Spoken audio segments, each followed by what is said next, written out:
அடுத்த மாடு திண்டுக்கல் மாவட்டம் சிறுமலை செபாலை கருப்புசாமி கோயில் காலை அவுத்துவிடப்படுகிறது. மாடுபடி மாடுப்பா 37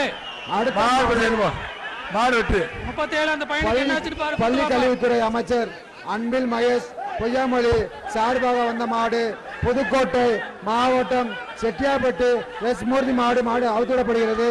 அடுத்த மாடு காளையார் கோயில் அருகில்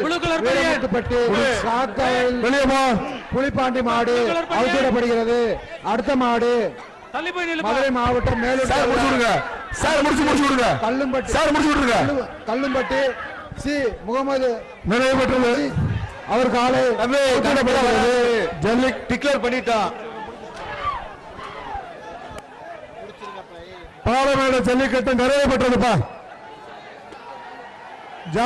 பாலமேடு ஜல்லிக்கட்டு நிறைவு பெற்றது. 2 பேர் பிடிக்காதப்பா.